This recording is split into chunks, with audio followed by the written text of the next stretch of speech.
Hello everybody, I'm Robin0928 and welcome back to My Little Robin Reviewing His Magic. So before the 2-year anniversary special this Sunday, I gotta talk about something pretty bad. I saw Tomorrowland. Oh boy! This is gonna be a fun one. Whew, Tomorrowland was not a good film. Let's start from the top of this movie. The casting! George Clooney! Whew. Pretty good choice actually for his character, but man, he did not even care what he sounded like in this movie. It was... wow! I believed him as Batman from the 1997 movie Batman and Robin, then I believed him in this role. He was that uninterested and that uninteresting as a character. Wow! You made Batman and Robin look good, Mr. Clooney, sir. So the casting, not the best choice for many people, and the people who were good choices just were bland. Nobody seemed to be having fun in this movie, especially not the audience. The audience was probably having the least amount of fun out of everyone. But, you know, casting can be a fickle thing. How was the story? Do you like sci-fi? Does anyone out there like sci-fi? You like sci-fi, right? Yeah, I'm gonna say you like sci-fi. You won't after this movie! They took everything fun about sci-fi and just sucked the fun right out of it. This movie has zero enjoyment. I swear, the only way to have fun in this movie is to find the things that would have been fun in this movie. The things that, you know, make good sci-fi good sci-fi. You know, the things that we wanted to see in a movie called Tomorrowland. Like, I don't know, Tomorrowland. You don't get to go to this amazing, ultra cool place that the movie's built up this entire time until an hour and 30 minutes in. You're there only about 20 minutes. And it's so boring. There's fog covering everything. Everything looks gray. It's not cool. Nothing is cool about this. Why? If you're making a movie called Tomorrowland, 1, let us spend more time in Tomorrowland, and 2, let Tomorrowland be interesting. The design is so flat and dystopian boring, I didn't care about it. The older Tomorrowland, the one that's supposed like this trailer for Tomorrowland, looked more interesting. The one in the beginning that you barely see was more interesting. It at least had color. There was blue in the sky. Here in the future, in the normal Tomorrowland that the movie builds up so much, I guess that they say that Tomorrowland looks like garbage, but it's Tomorrowland! Tomorrowland's the coolest part of Disney! Are you serious?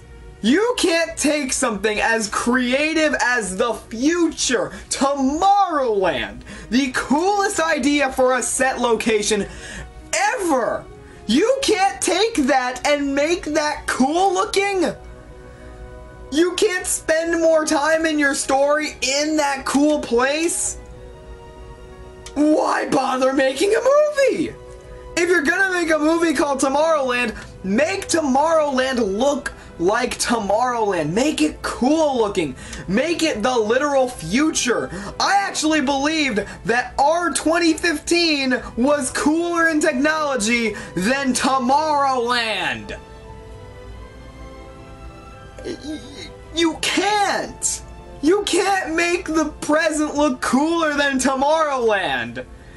Oh, what was up with the set design in this movie? It was just so bland.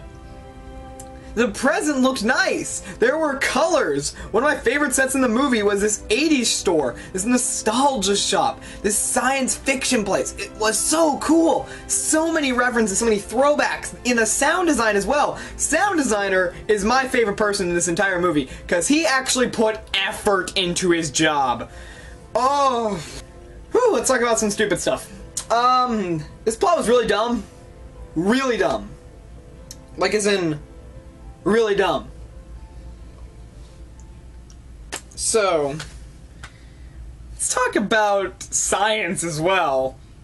People complained about Jurassic World science. I haven't seen Jurassic World. I know people who have seen Jurassic World. They tell me the science is complete and utter BS, but so is Jurassic Park's. I don't mind that much. Science can be a bit fibbed to serve the plot of the movie. But when science is outright ignored in a movie, especially one that tries so hard to be science, and to try and throw out all these scientific terms, you fail. You fail. A lot. Have you ever wanted to go to an alternate dimension? Well, it's simple, you know, you just go to the Eiffel Tower, punch in a code, get a rocket outside of underneath the Eiffel Tower, and in that rocket, you don't use it and go into, like, outer space or something, because that would be cool. You take the rocket, shoot it into outer space, loop it around the moon, basically, and then just slam back into Earth, somehow getting into an alternate dimension that somehow sends you also into the future? Did the writer get bored and forget that he was making an alternate dimension story and not a future story? It's technically, Tomorrowland's kind of confusing. It's both described in the movie as being an alternate dimension and the future. So, I don't know. Is it an alternate dimension? Is it the future? The movie says both. You can't be this convoluted with your plot line.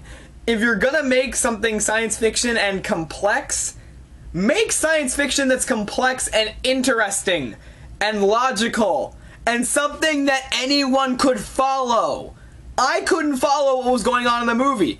I love science fiction. I love convoluted plot lines. I love ridiculous characters. I love stupid. But this movie doesn't make enough sense for anyone to follow. If a die-hard fan of stupid science fiction can't follow it, then any casual viewer is alienated from this movie.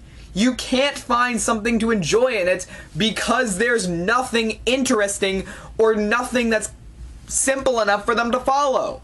Now, I'm not saying that people who don't become major fans of sci-fi are stupid. I'm saying that people who are not huge fans of sci-fi are not going to get it. No one gets it. Die-hard fans of sci-fi don't get it. People who don't watch science fiction don't get it. The casual viewer who loves the theme park won't get it. Nobody gets it. It's dumb. It doesn't make sense enough in the context of the film to be cool. And that's your problem. You're not cool enough, Tomorrowland. Now, there is one good thing about this movie. Something I actually really liked. The moral. Yeah, it's actually kind of weird to hear of an action summer movie that has a moral to it. But Tomorrowland has a very good moral, and a moral I actually do believe in. It's the idea of creating. Literally, I love that moral. That's all you needed to say. It's a movie that says that you create things because no one else is going to, which is a good concept. But they managed to screw it up. Okay. This movie is obviously, as I've been describing it, not a movie you're supposed to think about. It's a movie you just kind of watch when you're either drunk or bored or tired and don't think about too much. I've established this, right? Hope you guys are on my side on this one. The movie demands that you think about it.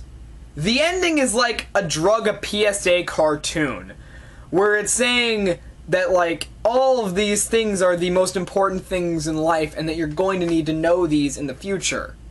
Like, it's some grandiose message they're delivering. It demands you think about it, but is so dumb in its execution of the actual movie that you don't think about it. It gives you every indication it's just dumb sci-fi, dumb sci-fi, dumb sci-fi. Just stuff that you're not going to care about after the credits roll. But then the movie, at the very last second, demands that you think about it. It's like that Goosebumps movie, where the monster only came out if you thought about it. It gives you all these descriptions of these terrible things that make you think about it, but then at the end, don't think about it. It's the opposite of that. Because you're like, I'm not going to think about it, I'm not going to think about it, I'm not going to think about it. But the movie demands you think about it. It demands you to think about Tomorrowland's moral, and Tomorrowland's moral does not deserve to be thought about. It's not deep enough to be thought about on a different level than what they give you. The movie's not smart enough for that. And that's the problem. The movie wants to be smart. It wants to be the next Matrix, but it's not the Matrix. I don't even like the Matrix, and I know that this is not the next Matrix. This is not the next Star Wars. This is not the next Star Trek. This is not the next Matrix. Those three films are what this movie's trying to be. It's trying to be Star Wars, Star Trek, and the Matrix all rolled into one, but it can't be. Because the movie is not smart enough. The movie wants to be smart enough. It wants you to think about it, but it's not smart enough. So should you see Tomorrowland? In theaters? Well, I've already given you that answer. No! Don't give Disney your money in theaters to watch this movie. Should you see it on DVD? I don't think you should buy it. Personally, I don't like saying this, but I almost demand you to not buy it on DVD. Buy it at a Redbox, a DVD rental. Literally $1 to spend. If you want to just suffer through a terrible movie, it's a good way to do it. You get a movie for cheaply, and then if you really liked it, I don't know how you can like it, but you can. There are people that I've met that didn't think it was absolute crap. Well, if you like stupid, you might like this movie. I don't know. This movie was trying to be made for me, trying to not be made for me. It's the movie I have no idea where to place it on the spectrum. So, should you watch it? I say give it a watch if you want to feel a bit dumber and feel a bit better about yourself that you're not as dumb as the characters. If you want your IQ to drop, why not? It's a fun enough movie. It has enough good action scenes. It's something to witness. It's a spectacle to behold of dumb.